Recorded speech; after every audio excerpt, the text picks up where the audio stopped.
안녕하세요. 고려대학교 산업경영공학과 석사과정 DSB 연구실 김조희입니다.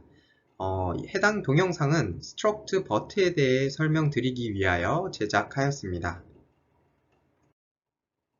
스트럭트 버트는 버트의 파생 논문이기 때문에 버트에 대해서 간단히 설명을 드린 후에 스트럭트 버트에 대해서 좀 더 자세히 설명을 드리도록 하겠습니다. 버트에 대한 상세한 내용은 오른쪽 상단 위에 동영상 링크를 참조하시기 바랍니다. 먼저 버트 프로세스에 대해서 설명을 드리도록 하겠습니다. 버트 프로세스란 인풋인 텍스트를 버트를 통해서 아웃풋 벡터로 변환하는 단계를 의미합니다. 인풋인 텍스트가 주어졌다면 아래 그림에서처럼 버트 프로세스의 첫 번째 단계는 토크나이저를 이용해서 인풋인 텍스트를 토큰 형태로 변환하는 것입니다. 각 토큰은 우리가 갖고 있는 사전에 의해서 인덱스로 변환이 되고 이 인덱스를 이용해서 토큰 임베딩 매트릭스로부터 각 토큰 임베딩 벡터를 추출할 수가 있습니다. 또한 토큰은 문장 내에서 특정 위치를 차지하고 있기 때문에 위치에 따른 인덱스를 갖고 있습니다. 또 이 인덱스를 이용해서 포지션 임베딩 매트릭스로부터 포지션 임베딩 벡터를 추출할 수가 있습니다. 그러면 토큰 임베딩 벡터와 포지션 임베딩 벡터를 합해서 해당 토큰의 벡터 입력을 완성할 수가 있고 이 입력을 트랜스포머 인코더의 입력으로 활용하게 됩니다.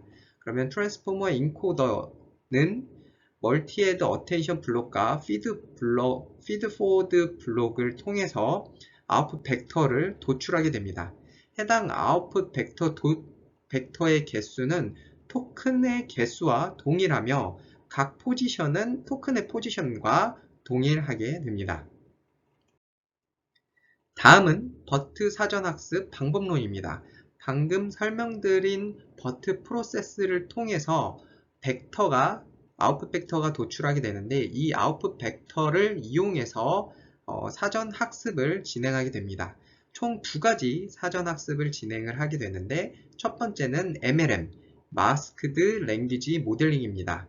해당 방법론은 특정 토큰에 대해 마스킹을 하고 마스크된 토큰에 등장할 단어를 예측하는 과제를 수행하는 것입니다. 두 번째 과제는 NSP, Next Sentence Prediction이라는 과제입니다. 해당 과제는 두 개의 문장이 서로 다른 도큐먼트에서 추출한 건지 예측하는 과제를 수행하는 것입니다. 예제를 통해서 좀 더 자세히 설명드리도록 하겠습니다. MLM 프리트레이닝의 상세한 과정은 아래와 같습니다. 먼저 인풋으로 텍스트가 들어오면 아까와 마찬가지로 토크나이저를 이용해서 텍스트를 토큰 형태로 변형을 합니다.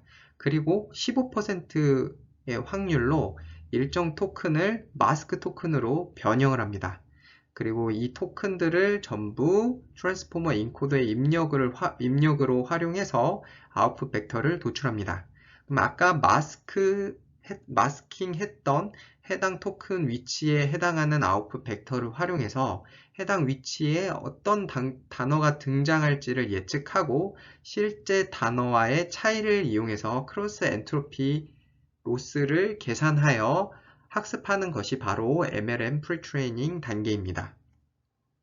다음은 NSP에 대해서 설명드리도록 하겠습니다. 인풋으로 두 개의 문장을 받고 아까와 마찬가지로 토크나이저를 이용해서 이 두 개의 문장을 토큰 형태로 변형을 합니다. 다만 맨 앞에는 CLS 토큰이 있고 두 문장 사이에는 세퍼레이션 토큰이 위치하고 있어서 두 문장이 서로 다른 문장이라는 것을 나타낸 형태로 트랜스포머 인코더의 입력으로 활용이 됩니다.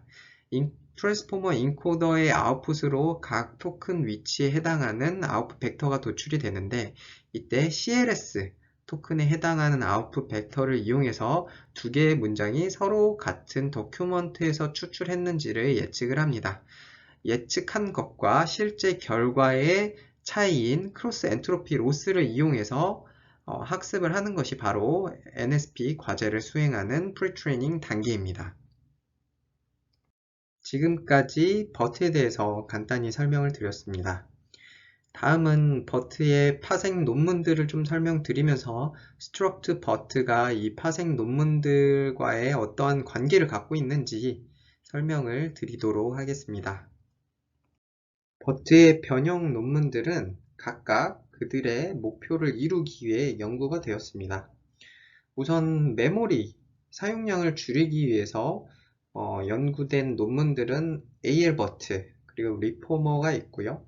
또 효율성 향상, 즉 MLM 프리트레이닝을 좀 더 빠르게 진행하기 위해서 진행된 연구는 일렉트라라는 논문이 있습니다.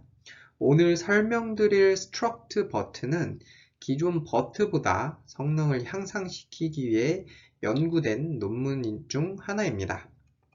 이러한 목표를 달성하기에 다양한 형태의 방법을 취하게 되는데 리포머나 컨포머와 같은 경우에는 버트의 기본 구조인 트랜스포머 인코더 구조를 변경합니다. 오늘 설명드릴 스트럭트 버트는 목적시 변경을 통해서 즉 프리트레이닝 방법론인 MLM과 NSP를 변경함으로써 성능을 향상시키는 논문입니다. 이외에도 데이터를 변경함으로써 앞서 설명드린 목표를 달성하는 논문인 사이버트나 로버타도 있습니다. 다음은 목적시 변경을 통해서 성능을 향상시킨 다양한 논문들을 먼저 말씀을 드린 후에 스트럭트 버트의 목적시 변경 방법에 대해서 말씀을 드리도록 하겠습니다. 이전에 설명드린 것처럼 버트는 MLM과 NSP 태스크를 통해서 풀트레이닝을 진행을 하였습니다. 로버타는 이 중에 NSP를 수행하지 않습니다. 그 이유는 NSP는 너무 쉬운 태스크이기 때문에 학습에 방해를 줄 수 있기 때문입니다. 해당 내용은 로버타에서 주장하는 내용으로서 오른쪽 상단에 실험을 통해서 증명한 바가 있습니다. 이 실험을 통해서 알 수 있는 사실은 NSP를 함께 사용을 하나 사용을 하지 않나 버트의 성능에 큰 영향이 없다는 것을 의미를 합니다. AL버트에서는 NSP는 너무 쉬운 태스크이기 때문에 다른 형태의 태스크로 변형을 합니다. 바로 센텐스 오더 프리딕션 이라고 불리는 방법으로 문장의 순서를 찾는 것입니다. 이전 NSP는 문장이 동일한 더큐먼트에서 추출되었는가를 판단하는 문제인데 이런 문제는 해당 첫 번째 문장과 두 번째 문장이 같은 토픽을 갖고 있냐 하는 엄청난 쉬운 문제이기 때문에 문장의 순서를 찾는 문제로 변경함으로써 문장과 문장 사이의 관계를 좀 더 학습할 수 있는 형태로 태스크를 변경하게 됩니다. 애트리에서는 새로운 태스크를 추가하여 모델을 학습하는 데 활용합니다. 그 새로운 태스크는 바로 DEA라고 불리는 태스크로서 NER, 태깅을 하는 문제입니다. 즉, 특정 토큰이 어떠한 엔티티를 갖고 있는지 태깅을 함으로써 프리트레이닝 할 때 더 많은 정보를 함께 학습할 수 있도록 조종하는 방법입니다. 스트럭트 버튼은 NSP를 먼저 변형을 해서 목적식을 변경합니다. NSP가 너무 쉬운 태스크이기 때문에 문장의 순서와 외부 문서 여부를 판단하는 좀 더 어려운 태스크를 진행을 하게 되고요. 또 하나 문장의 단어 순서를 유추할 수 있는 태스크를 추가해서 프리트레이닝을 진행을 하게 됩니다. 스트럭트 버트에서는 모티베이션에 대해서 자세히 설명하고 있지 않기 때문에 ICLR 2020 오픈 리뷰에서 저자들이 리뷰로 남긴 모티베이션을 좀 발췌를 해왔습니다. 오브젝티브를 추가한 이유, 목적식을 변경하고 추가한 이유는 결론적으로는 다운스트림 태스크에 이러한 언어적 특징, 문장 간의 관계나 문법적 순서가 등장하기 때문에 이러한 것들을 프리트레이닝 학습에 반영하여 모델을 학습하기 위해서 다음과 같이 목적식을 변경하고 태스크를 추가로 구성했다고 언급을 하고 있습니다. 다음은 스트럭트 버트에서 제시한 목적식에 대해서 좀 더 자세히 설명드리도록 하겠습니다. 먼저 첫 번째 WSO, Word Struct Objective에 대해서 먼저 설명을 드릴 텐데요. 이 WSO의 목표는 문장에서 순서가 섞인 단어들을 보고 순서를 예측하는 태스크를 수행하는 것입니다. 약간 개념적인 그림을 갖고 왔는데요. 아래에서처럼 퍼즐이 있는데 그 퍼즐에 단어들이 써져 있습니다. 좋은 랭귀지 모델이라면 이러한 단어들, 흩어진 단어들만 보고도 단어들을 이용해서 문장을 생성할 수 있어야 됩니다. 즉, struct but는 이러한 아이디어에서 문장 내에 단어들을 순서를 섞고 그것을 인풋으로 활용하여 랭귀지 모델이 다시 문장을 생성할 수 있도록 학습하도록 유도를 합니다. 이것이 바로 WSO 태스크입니다. 좀 더 자세하게 예시를 통해서 설명을 드리도록 하겠습니다. 아래에서처럼 인풋으로 두 개의 텍스트가 들어가면 토크나이저를 이용해서 토큰 형태로 변형한 다음에 이전 버트와 같이 15% 확률로 일부 토큰을 마스킹하게 됩니다.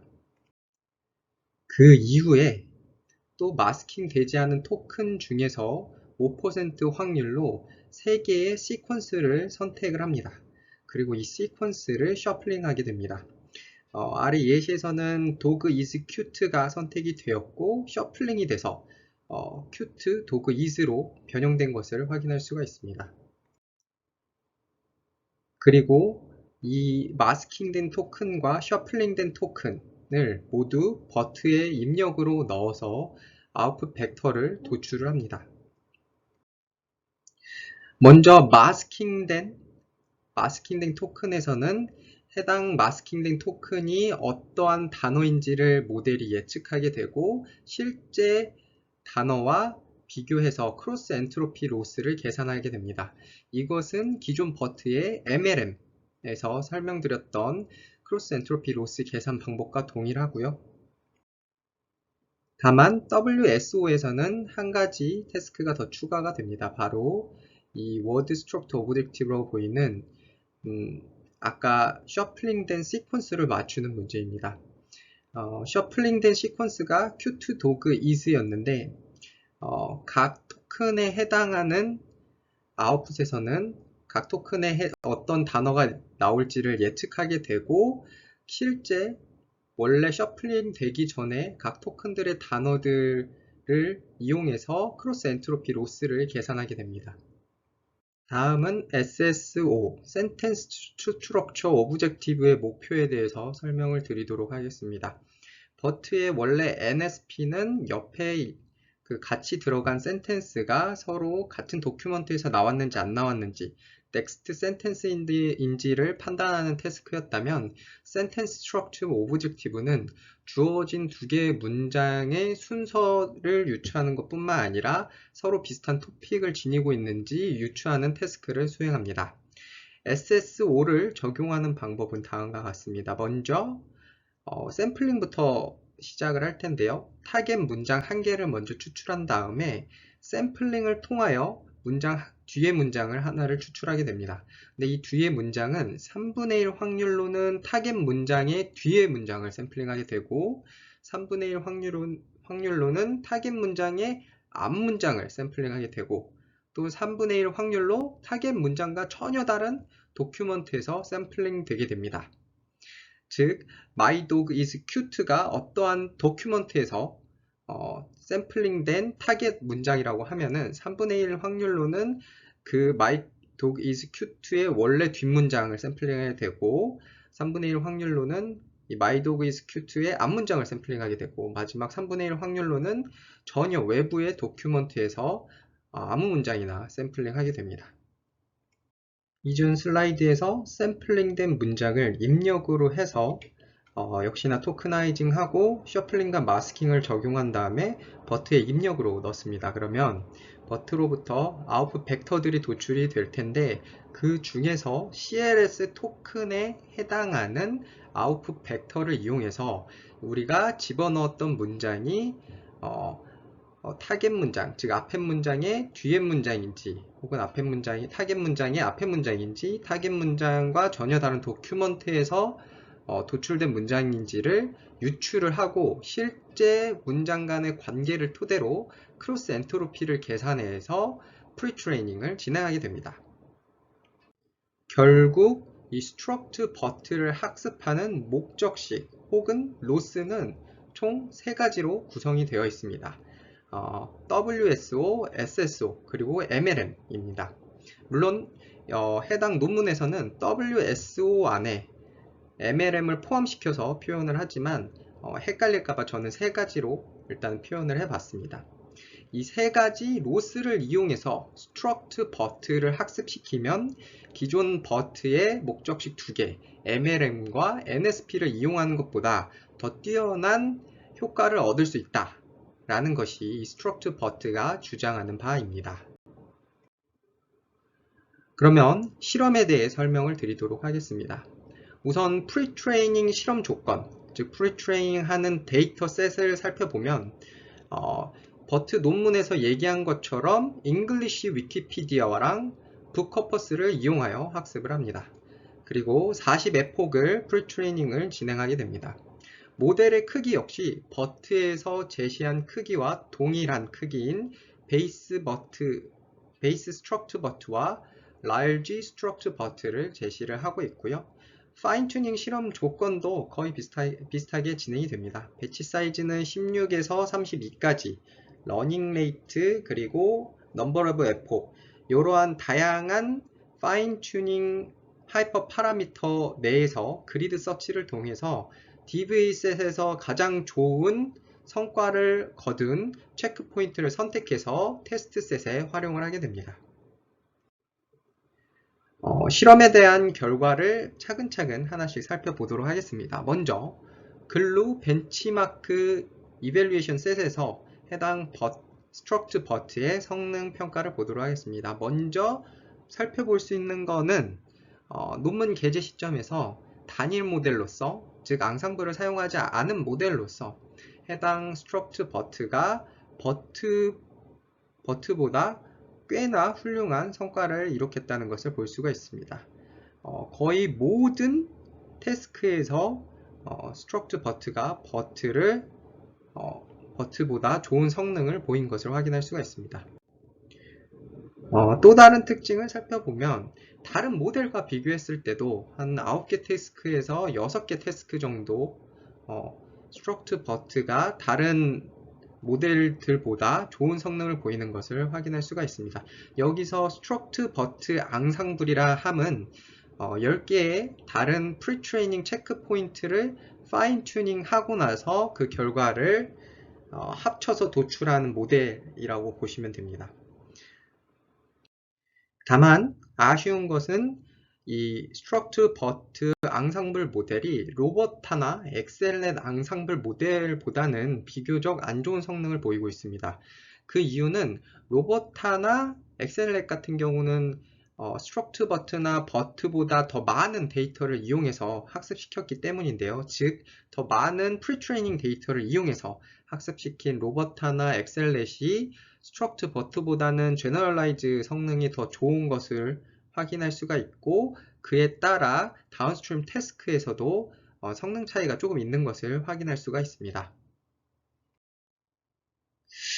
이를 극복하고자 스트럭트 버트에서는 이미 기학습된 로 버타에 앞서 설명드린 두 개의 오브젝티브 WSO, SSO, 그리고 MLM까지 포함해서 이 로버타를 학습을 시킵니다. 즉, further pre-training을 진행을 하게 되는데 이 모델을 struct but 로버타라고 부르고 있고요. 이 모델의 앙상블 모델은 어떠한 다른 모델들보다 더 뛰어난 성능을 보이는 것을 아래 그림에서 확인을 할 수가 있습니다. 또 question and answering 데이터인 스쿼드 벤치마크 데이터에서도 struct but의 성능을 평가를 하게 되는데요. 평가 결과를 보는 것처럼 엑셀넷을 제외하고는 다른 모델보다 더 좋은 성능을 보이는 것을 확인할 수가 있습니다. 역시나 엑셀넷은 struct but보다 더 많은 데이터로 학습한 모델이며 여기 해당하는 엑셀넷은 데이터 어그멘테이션까지 활용한 모델이기 때문에 정당한 비교 평가는 아니라고 보여집니다. 다만 그럼에도 불구하고 스트럭트 버트가 이외의 다른 모델보다 훨씬 더 좋은 성능을 보이고 엑셀랩과도 거의 비교할 정도로 성능을 보인다는 것 자체가 스트럭트버트가 제시한 두 가지 목적식은 아주 효과적이라는 것을 확인할 수가 있습니다. 마지막으로 어블레이션 스터디, WS와 SSO 효과 테스트를 위해서 몇 가지 태스크에서 프리트레이닝 방법론을 다른 방법론을 적용하면서 성능 테스트를 한 성능표입니다. 해당 태스크에서 알 수 있는 것은 센텐스 페어, 즉 두 문장 사이의 관계를 추측하는 문제인 MNLI나 SNLI, QQP, 그리고 스쿼드 같은 경우에는 SSO가 문장 사이의 관계를 학습하는 데 굉장히 도움이 되어 성능 향상을 이끌어냈다는 점입니다. 반면에 한 개의 문장만을 이용해서 다운스트림 태스크를 구성한 COLA나 SST2 같은 경우에는 WSO가 원래 버트 베이스 모델보다 성능을 더 이끌어내는데 도움을 주었다는 것을 이 어블레이션 스터디를 통해서 알 수가 있습니다. 마지막 결론을 말씀드리도록 하겠습니다. 스트럭트 버트에서는 버트를 학습하는 새로운 프리트레이닝 오브젝티브, 목적식 두 개를 제시를 하였고요. 그 중에 하나는 워드 스트럭티브 오브젝티브, 즉 단어 사이의 순서를 학습할 수 있는 목적식을 제시하였고, 다른 하나는 센텐스 스트럭처 오브젝티브, 두 개의 문장 사이의 관계를 학습할 수 있는 오브젝티브를 제시를 하였습니다. 이 논문의 가장 큰 컨트리뷰션, 장점은 굉장히 쉽게 적용 가능한 방법이고 버트의 다양한 파생 논문들에 해당 방법을 적용할 수 있다는 점입니다. 그리고 이런 간단한 방법임에도 불구하고 기존 버트보다 큰 성능을 이끌어냈으며 많은 다운스트림 태스크에서 해당 방법론이 성과가 있다는 것을 실험적으로 입증을 하였습니다. 지금까지 들어주셔서 감사합니다.